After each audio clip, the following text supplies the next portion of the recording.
What's up, everybody, and welcome back to my channel. I just wanted to give a special shout out to Mesa Pizza Company. They have the best pizza in Santa Barbara, absolutely delicious, the freshest toppings, and the crunchiest crust. So if you guys like crunchy crust and fresh toppings, this is the place to go. It's in Santa Barbara off of Meigs and Cliff Drive. And if you love pizza, then you'll absolutely love this place. Super delicious. There's their social media. If you guys want to get in contact with them, you can order online too. And like I said, you will not be disappointed with this pizza. And with that being said, I'm just gonna go ahead and finish putting some Parmesan cheese and peppers on my pizza, and I'm gonna enjoy this real quick. But for those who aren't from around here, that's their contact information, and they're located right there, right off of Cliff Drive and Meigs. So let me zoom in a little bit, close to Elise Way, in between Elise Way and Cliff Drive. So if you guys want to try out this pizza, it's amazing pizza, super delicious pizza. It's out here in Santa Barbara. Just hit the freeway, fill up the gas tank, and come try it out. We're out here. Alright, well now without further ado, let's introduce you to the Chumash Casino. This is what the entrance looks like. And let's get ready to play some poker. Alright, so I start with $40, and as you can see, my chip stacks were just bleeding pretty much. I wasn't getting anything. This isn't real time, I wasn't really hyped up on coffee or anything. It's just fast forward.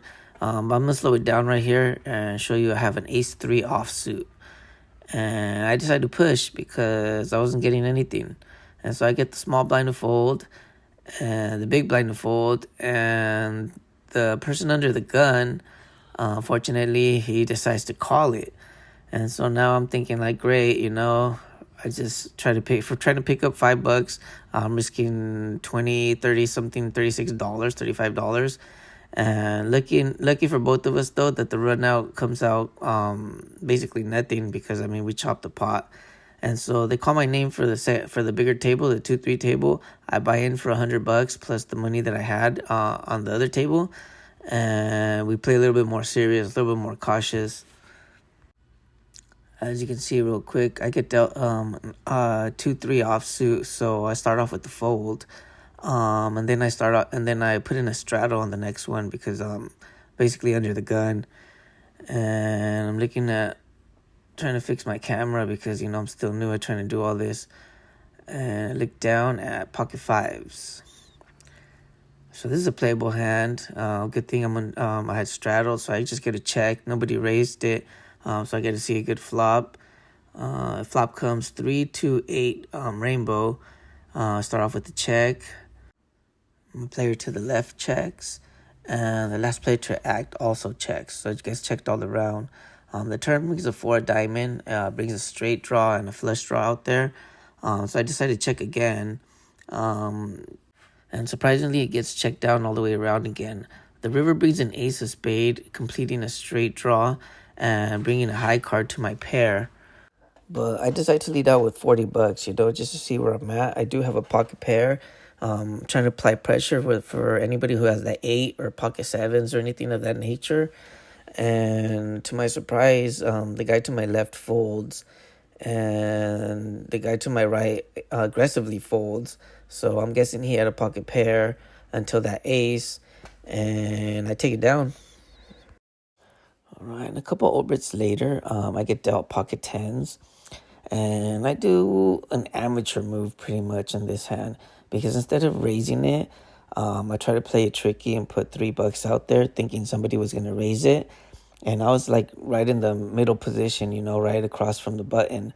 There's still about 5 players left. And instead of calling it, most of them folded. So I went all the way back around to the big blind, and I was 3-way with the small and big blind.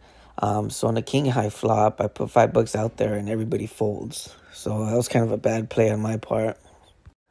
All right, so I ended up paying my blinds and just folding all the way around. I didn't have good hands on my blinds, but just wanted to show the part that I have to pay it regardless if I play my hand or not. For everybody who doesn't know, when the blinds come around, you have to pay it regardless of whether you play or not. And so I get my last hand of the night, which is a pair of 6s. I start off with the call just to see where I'm at. So I flick a red chip in there indicating I'm making a $3 call.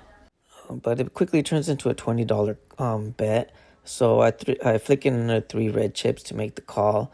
And we go to a 3-way flop with $67 in the pot. The flop comes 6-8-3 and we hit a set. So since I'm first to act, I go ahead and check. The guy to my left also checks, and the last person behind puts a $45 bet. So I smooth call, and the guy to my left folds.